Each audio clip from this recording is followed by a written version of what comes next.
মানুষ জনতার দল। আচ্ছা, আপনারা কি তারেক রহমানকে চিনেন? আপনাদের? হ্যাঁ হ্যাঁ, অবশ্যই অবশ্যই। মানে কোটা সংস্কার আন্দোলন থেকে শুরু করে 24শে আন্দোলন পর্যন্ত তারেকের তার যে কার্যক্রমগুলো, তার ত্যাগ, তাকে যে পরিমাণে নির্যাতন করা হয়েছে আপনারা সবাই জানেন, এটা নতুন করে তো বলার কিছু। কিন্তু ইসির ভিতরে তারেক ঢুকলেই তার একটা ভাবটা চাইতে কি যেন এই ইসির এই যে তদন্ত কর্মকর্তা এখানে যারা আছে এরা যেন মঙ্গল গ্রহে থেকে এরা জানে না। তো গণঅভ্যুত্থানের পরে যারা সরকারি কর্মকর্তা কর্মচারী আছে এরা জুলাই গণঅভ্যুত্থানের যোদ্ধাদের চিনে না, এরা কেন এখানে বসে আছে? এই উত্তরটাকে আমাকে দিতে পারেন? এরা কেন এখানে বসে আছে? দেখেন, জুলাই যোদ্ধারা অনেক ধরনের সুবিধা নিচ্ছে এটা না, চেষ্টা করেছে। যারা অসুস্থ, যারা শহীদ, বিভিন্ন ডকুমেন্টারিতে তাদের নাম, বিভিন্ন আর্থিক সহযোগিতা, তার কোথাও কিচ্ছু করে নাই। ও আসলে এগুলো চায় না। সে শুধু তার মানে আমার ব্যক্তিগত জীবনে আমরা কি করি সেটা আলাদা বিষয়। মানুষের এক ধরনের চাহিদা থাকে, প্যাশন থাকে। তারেক রাজনীতি করতে পছন্দ করে, সেখান থেকে সে রাজনীতি করে এবং তার যে চিন্তা ভাবনা, সে যেই ধরনের যে বাংলাদেশকে নিয়ে চিন্তা করে, আমরাও মনে করি যে না, আসলে তারেকের চিন্তা ভাবনা ডিফারেন্ট, রাজনীতি করুক। এই চাওয়াটা কি অন্যায়? হ্যাঁ, দেখেন কি পরিমাণে সাইবার হ্যারাসমেন্ট করে। এখানে এসে তারেক আজকে অনশনে বসেছে। এই অনশনটা আপনাদের মনে হচ্ছে যে নিবন্ধন পাইনি এই জন্য অনশন, নিবন্ধনের জন্য অনশন, নিবন্ধনের জন্য অনশন। এই নিবন্ধনের জন্য অনশনটা মানে কি? আম জনগণ পার্টি নামে ডেস্টিনির রফিকুল আমিনকে কি করে নিবন্ধন দিল?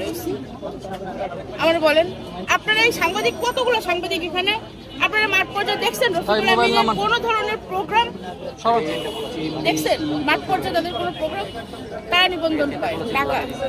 তো হাসিনার আমলেও যদি টাকাই সব চলতো, এখনো যদি টাকাই সবই চলবে, তাহলে তো ভাই গণঅভ্যুত্থান এখনো শেষ হয়নি।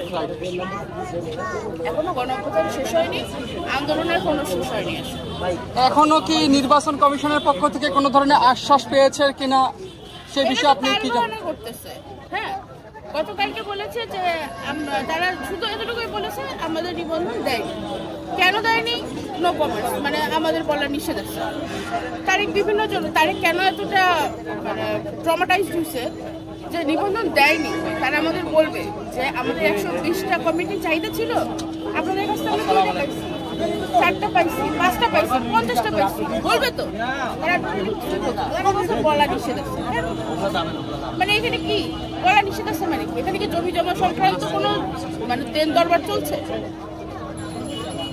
এই আর কি অবস্থা। সর্বশেষ আপনাদের এই যে দাবিটা নিবন্ধন না পাওয়ার আগ মুহূর্ত পর্যন্ত থাকবে কিনা এই অনশন কর্মসূচি, আপনি ওনার স্ত্রী হিসেবে বিষয়টাকে কিভাবে দেখছেন? তারেককে আমি গতকালকে থেকে বউ হিসেবে, স্ত্রী হিসেবে তারেককে আমি আমার বাচ্চাটাও অনেক বিরক্ত করতেছে। বাবা করে কালকে রাত্রে অনেক বিরক্ত করছে। আমার বাসার লোকজন কালকে সারা রাত জেগেছিল, আমার শ্বশুর শাশুড়ি, আমার বাবা মা সবাই অনেক পেরেছে।